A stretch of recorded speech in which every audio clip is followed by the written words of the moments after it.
Syari lailahumul fatihah. A'udzu billahi minasyaitonir rajim. Bismillahirrahmanirrahim. Alhamdulillahirabbil alamin. Arrahmanirrahim. Ya karam tu ya karam.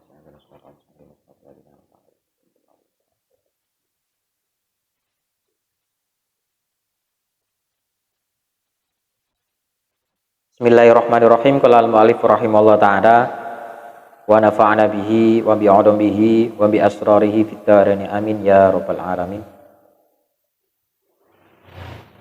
Pasal 17 qauluhu ma taraka minal jahli syai'an man arada ayah dusa fil waqti ghairi ma adharahu Allahu fi. Alangkah bodohnya orang yang menghendaki sesuatu terjadi pada waktu yang tidak dikehendaki oleh Allah. Jika hati atau tubuh seorang murid sedang berada dalam satu keadaan atau ahwal tertentu, ia harus tetap menjaga kesopanan di hadapan Allah dengan merelakan diri untuk tetap berada pada keadaan tersebut sampai Allah sendiri yang memindahkannya dari sana. Dengan satu catatan, keadaan tersebut tidak bertentangan dengan syariat. Misalnya jika ia sedang berada dalam keadaan terlepas dari keduniaan, maqam tajrid, ia harus menahan diri untuk terus berada dan rela dalam keadaan tersebut sampai Allah sendiri yang memindahkannya ke keadaan yang lain, ke kondisi yang lain. Jika terbersit di hatinya keinginan untuk mencari pekerjaan, kasab, itu artinya ia tidak sopan kepada Tuhannya. Karena ia sudah menolak keadaan yang dikehendaki Tuhannya untuknya. Demikian pula seorang murid dianggap tidak sopan terhadap Tuhannya jika ia sedang berada dalam satu pekerjaan, namun ingin pindah ke pekerjaan yang lain, atau sedang berada dalam keadaan miskin, namun ingin menjadi kaya. Nanti ingatan. Jadi yang awal sempat kita bahas makom tajrid dan makom kasab itu sama-sama baik toh, sama-sama tetap bisa ibadah. Sehingga ini dikuatkan dengan qauluhu ini, dengan makolah ini, oleh endik makom kasab ya ojo kepingin tajrid sampai dipindah dewe ambek Gusti Allah. Bahkan iki dalam keadaan miskin ojo kepingin sugih. 40 tahun silam, 40 tahun ini, 40 tahun tekok kitab ini dikarang nih, bukan 40 tahun dari hari ini, bukan. Jadi 40 tahun dari kitab nopo Hikam ini dikarang oleh Ibnu Athaillah As-Sakandari. Di mangke di belakang biasanya wonten beliau itu sedo tahun berapa. Seseorang berkata kepadaku, bila Allah menempatkanku pada satu kondisi, tidak pernah sedikit pun aku kesal. Bila Allah memindahkanku ke kondisi lain, tidak pernah sekalipun aku menolaknya. Ungkapan ini adalah buah dari ilmu dan pengetahuan tentang Allah dan ketuhanannya. Jika seseorang membenci keadaan dirinya saat ini, lalu ia bersikukuh ingin pindah dari keadaan itu dan menghendaki keadaan lain yang berbeda dengan apa yang ditampakkan Allah kepadanya, itu artinya ia tidak mengenali Tuhannya sama sekali dan sudah bersikap tidak sopan terhadap Tuhannya. Tentu ini adalah tindakan menentang hukum waktu yang diisyaratkan oleh kaum sufi. Bagi kaum sufi, menentang hukum waktu merupakan dosa paling besar.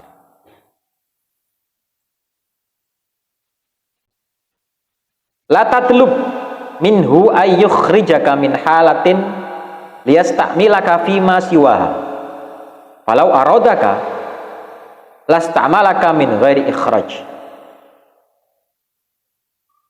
Jangan meminta Allah untuk mengeluarkanmu dari satu kondisi agar kau bisa dipekerjakannya. Jika memang Dia menghendaki, niscaya Allah akan mempekerjakanmu tanpa harus mengeluarkanmu dari kondisi itu. Jika kau mengira bahwa keberadaanmu di satu kondisi telah menghambatmu untuk mendekatkan diri kepadanya, jangan memintanya mengeluarkanmu dari kondisi itu. Karena jika Allah mencintaimu dan kau termasuk ahli iradah, Allah akan mempekerjakanmu dengan penuh kasih sayang, membimbingmu melakukan amal-amal soleh, dan menyibukkan hatimu dengan Allah tanpa harus mengeluarkanmu dari kondisi lama. Jika seorang murid berada dalam satu kondisi yang tidak sesuai dengan tujuannya, namun dari sudut pandang syariat kondisi itu tidak terlarang, tak layak baginya untuk menghendaki keluar dari kondisi itu dan menentang hukum waktu. Sebagaimana dijelaskan dalam hikmah di atas, ia juga tidak layak meminta Tuhannya segera mengeluarkannya dari sana agar bisa dipekerjakan Tuhannya pada kondisi lain, karena kondisi itu adalah pilihan Allah dan ia tidak perlu bingung dalam hal ini. Yang patut dilakukannya adalah tetap menjaga etika dan kesopanannya terhadap Tuhannya, serta mendahulukan kehendak Tuhannya atas pilihannya sendiri. Jika Tuhannya melihat sikap baiknya ini, Tuhan atau Allah akan mempekerjakannya tanpa perlu mengeluarkannya dari kondisi tersebut. Dengan demikian, ia pun beramal sesuai kehendak Allah, bukan berdasarkan kehendaknya sendiri. Tentu itu lebih baik baginya daripada mengedepankan pilihannya sendiri. Akan lebih baik lagi baginya bila ia juga meyakini bahwa ia akan mencapai tujuannya tanpa harus keluar dari kondisi tersebut. Lain lagi halnya jika ia berada dalam kondisi yang tidak sesuai dengan syara. Jadi intinya pekerjaannya itu dalam hal kemaksiatan lah, kalau tidak sesuai dengan syariat. Dalam hal ini ia harus segera keluar dari kondisi tersebut dan meminta Tuhannya agar memindahkannya ke kondisi yang lebih diridhoinya.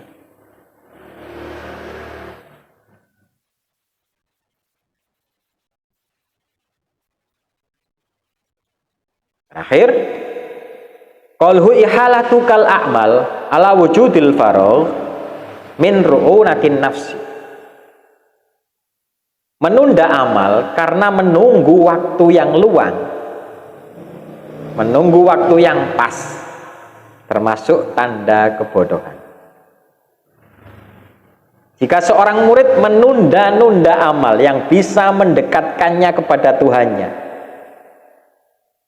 karena merasa tidak memiliki waktu luang di sela-sela kesibukan dunianya, tindakan itu merupakan tanda kebodohan jiwanya. Disebut bodoh karena ia telah menunda amalnya dengan menunggu waktu luang. Padahal bisa jadi alih-alih mendapatkan waktu luang untuk beramal ibadah, justru ajal menjemputnya tiba-tiba. Bisa jadi juga justru kesibukannya semakin bertambah, karena kesibukan dunia pasti akan terus bertumpuk, sebab satu sama lain saling berkaitan. Bahkan andai kata ia mendapatkan waktu luang, tentu tekad dan niatnya pun sudah surut, wis mingkup. Oleh karena itu sepatutnya ia segera bangkit melakukan amal-amal mendekatkan dirinya kepada Tuhannya sebelum terlambat. Pepatah mengatakan, waktu ibarat pedang. Jika kau tidak bisa menggunakannya, niscaya ia akan menebasmu. Ilahuna wallahu ta'ala alam bisawab.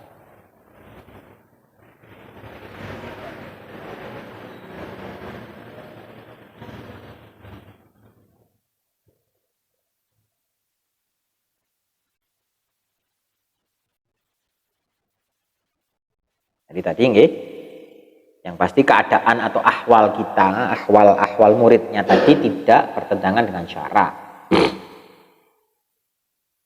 Tapi Tapi ketika bertentangan dengan syariat, yo kudu segera pindah karena ada kula nate dicurhati. Jadi ono uang niki lek cara napa lah. Kepala cabang lah lek cara di Ipul ngoten kepala cabang. Tapi kepala cabangnya berbintang di Bali ngoten.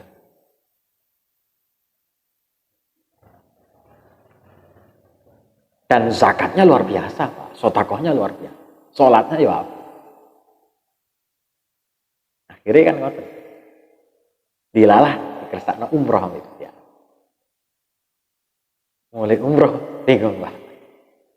Iya apa ya? Aku lek leren kok kerja apa? Lek gak leren iki. Aku totolan berbintang kan Pak Bur.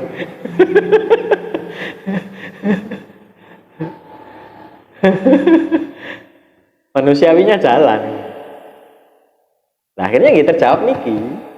Dodol syariatnya yo haram toh Pak. Dodol barang najis, dorong barang haram itu kan yo gak boleh.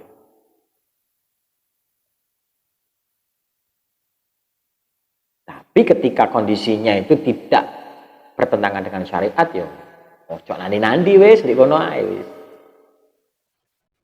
Sing anteng sing. Monggo. Menawi wonten pertanyaan. Buntu jatri.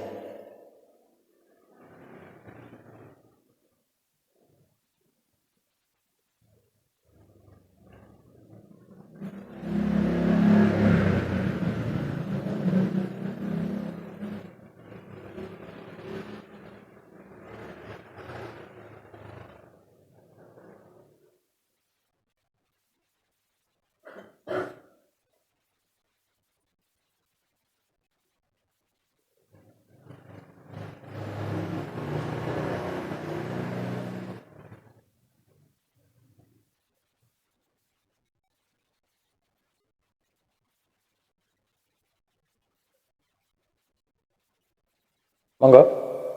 Jatri.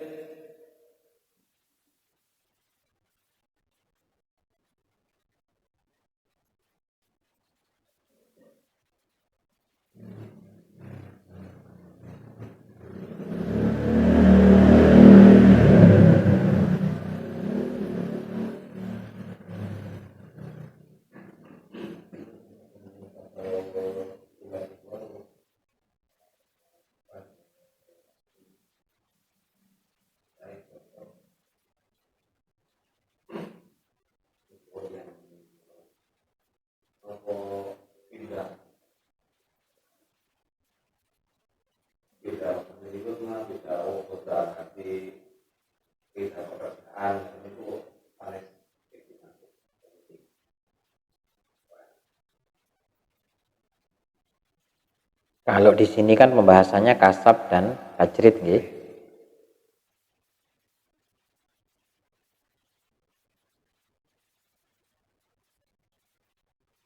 Apa sing kasab tok iku kira-kira masuk kategori ini kan ngoten maksudnya sampean. Bagi saya bisa iya bisa tidak. Ketika kok pindah mang usahane dhewe rasane ngoten. Kecuali dilereni lah utawa usaha iki ya rugi ae. Akhirnya usaha yang lain.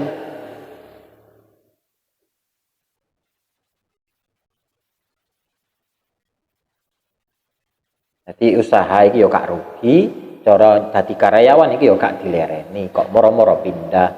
Jadi usaha gak rugi, tapi usaha yang lain kan ibaratnya bisa yanya dari segi itu. Bisa tidaknya ya karena ini membahas kasab dan tajrid.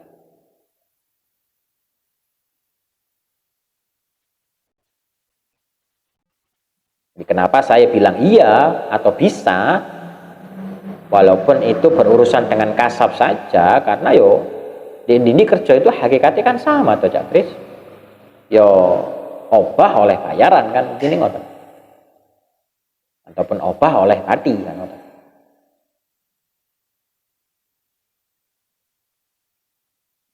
Nah perkara kurang perkara karep ini kan beda toh Pak.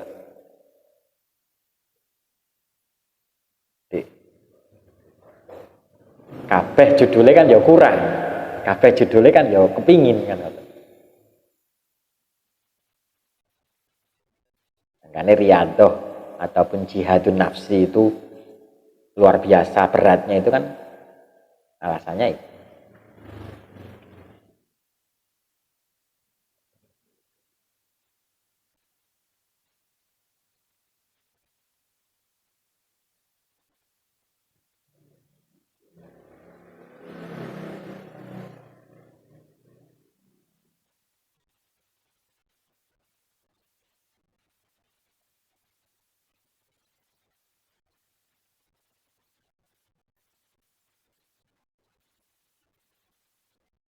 Sampean kan situasinya beda, menambah pekerjaan, gak pindah.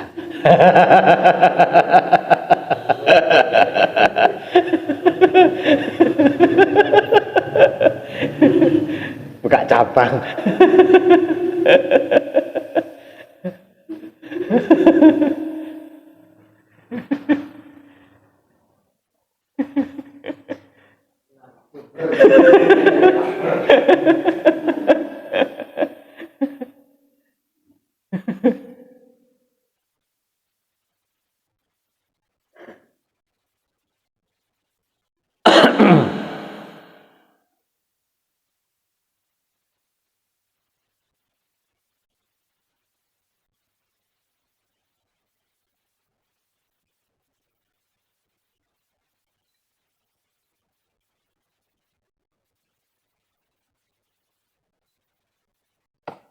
Manggol itu nih.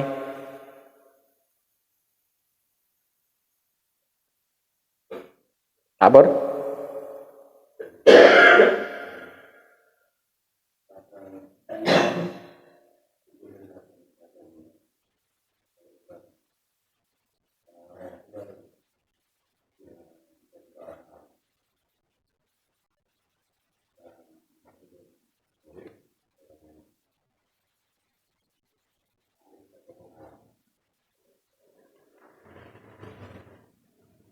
Dari 3 pasal ini yang dimunculkan murid, semua murid. Oke.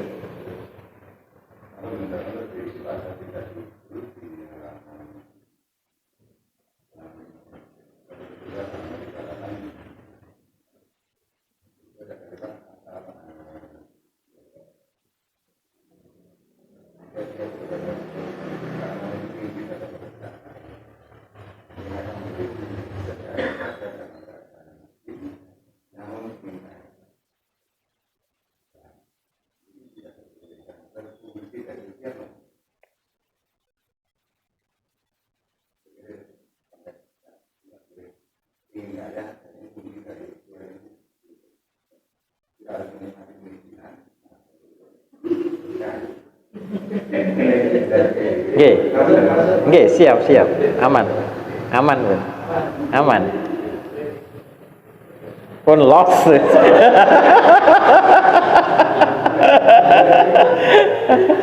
Ampun aman, wis.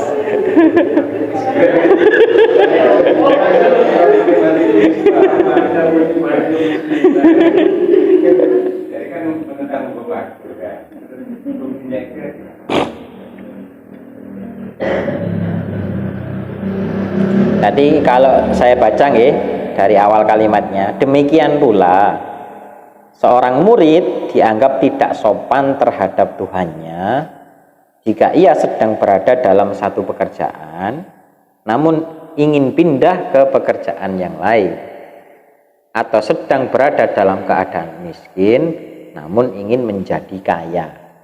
Nah, akhirnya yang ditanyakan fungsi ikhtiar, fungsi merubah nasib lah. Nah, akhirnya kan di sini ngeten, kata-kata kenapa kok awal pertanyaan Pak Pur ini awam atau murid. Nah, dari 3 pasal ini kan selalu menampilkan kata-kata murid, bahwa murid itu kan adalah seseorang yang ingin dekat dengan Tuhannya. Kan ngoten. Berarti ini dia orang suluk Pak Pur. Ini orang saleh. Jadi orang saleh.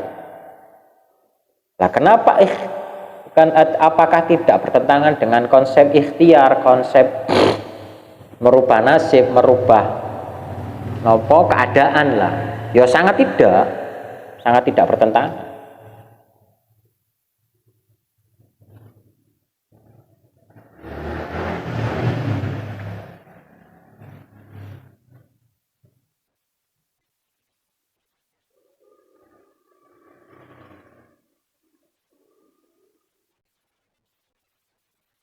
Karena yang ada orang miskin, kalau jenengan membahas orang miskin dengan keadaan kemiskinannya, hari ini itu kan bukan murid mereka. Mereka hanya miskin saja, belum kategori murid. Ya.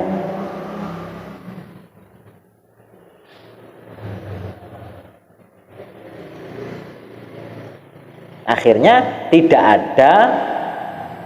tidak masuk dalam kategori fakiris sobur dan ghani asyakur, kan ngoten.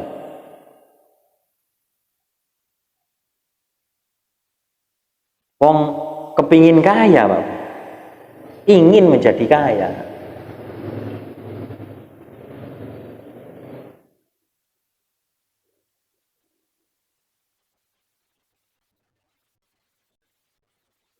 ya memang faktanya itu lebih banyak bisa berbuat ketika kita kaya, faktanya ngoten. Tapi lamun gak wong miskin ya kan so.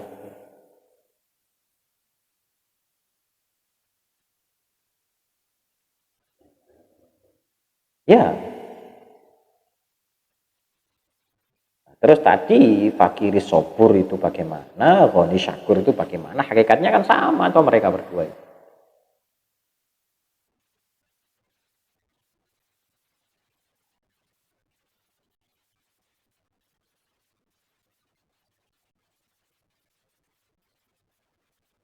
Dan konsep ikhtiar, konsep merubah nasib itu kan bukan dalam hal materi, tapi dalam hal kenyamanan, dalam hal ketentraman.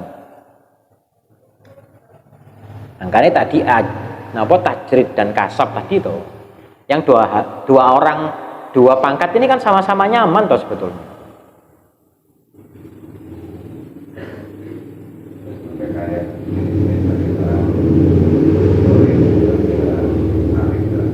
Ya.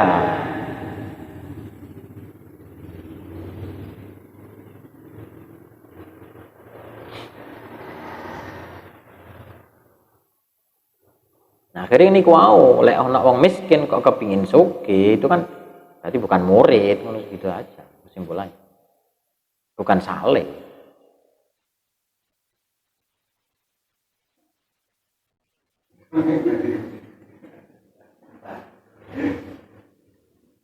Loh, karena hari ini loh faktanya itu lebih luwih foya-foya wong miskin ambek wong sugih, Pak.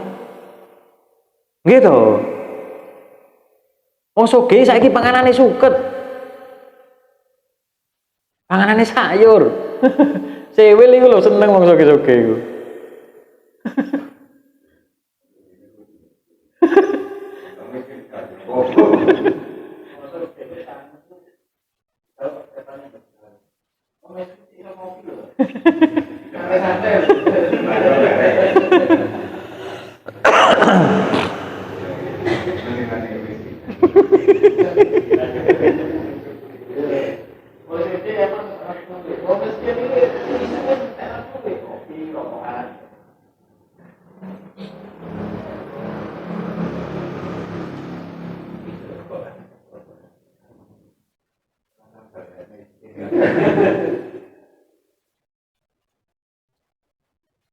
Jadi miskin yang murid.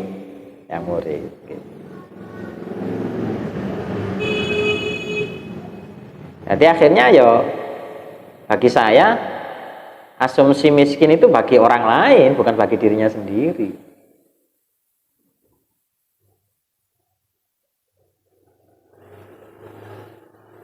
Ya akhirnya awake dhewe nyawang wong omahe gak ono listrike. Terus dadak ngerosok dadak apa? Rombel apa jenenge iku? Argobel. Kan kita yang melihatnya toh. Bagi yang ngalami kan ya lu nemen aslinya. Tapi kan kalau ini kok lo, kalau yang merasakan kan belum tentu. Asumsi orang yang melihat itu dinyatakan miskin, tapi nyatanya sing nglakoni dhewe lho mesti, Pak. Di video-video wong bakul apa sing lele duwe amal iku to.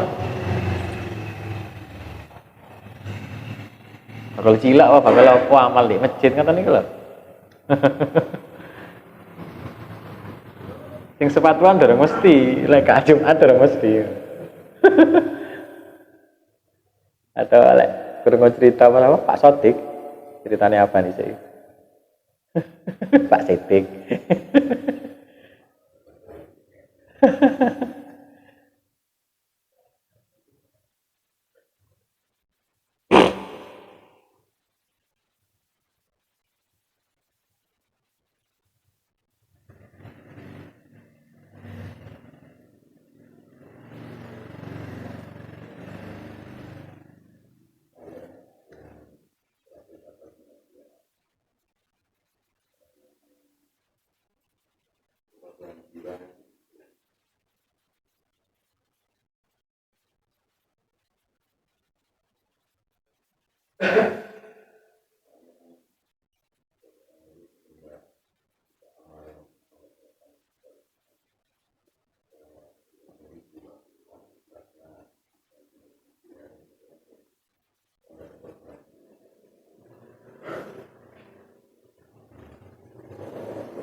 Nggih tengan terusan itu disebut bodoh karena apa?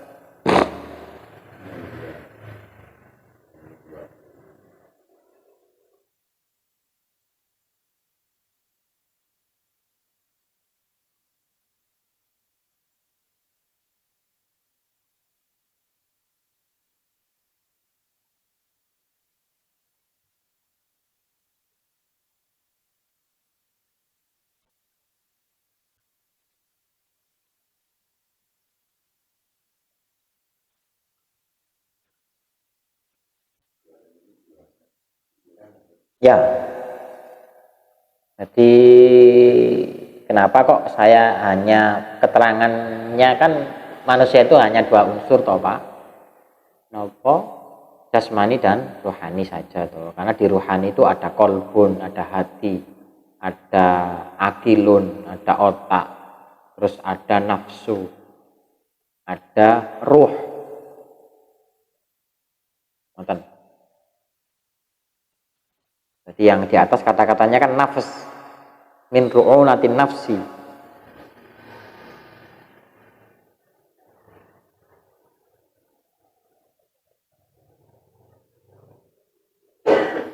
Ini termasuk jadi pikirannya. Bodohan itu ya bodoh. Bodoh akalnya.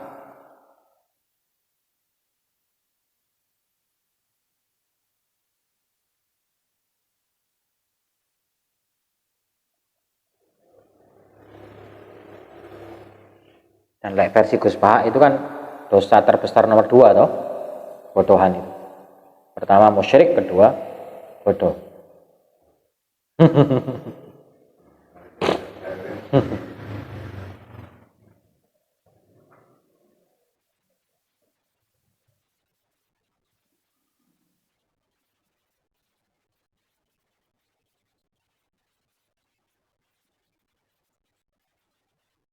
Pun nggih Pak Pur, pintu nih. Pin.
Contohnya kondisi yang tidak sesuai dengan tujuannya, namun dari sudut pandang syariat kondisi itu tidak terlarang gitu. Itu contoh ya.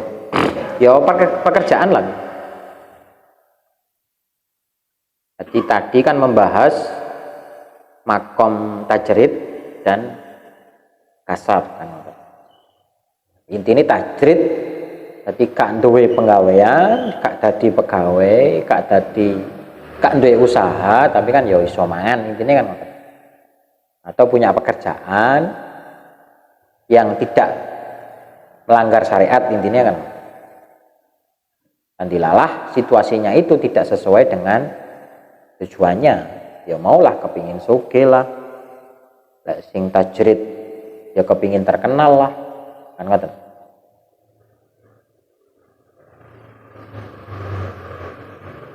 Kepingin lek sing tajrid kan niku wow, terkenal, kepingin diaku uang kan.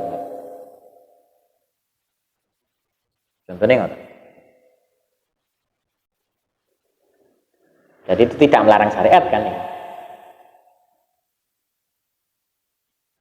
Tak layak baginya untuk menghendaki keluar dari kondisi itu dan menentang hukum waktu. Hukum waktu itu apa ya? Sing di pasal 17 tadi.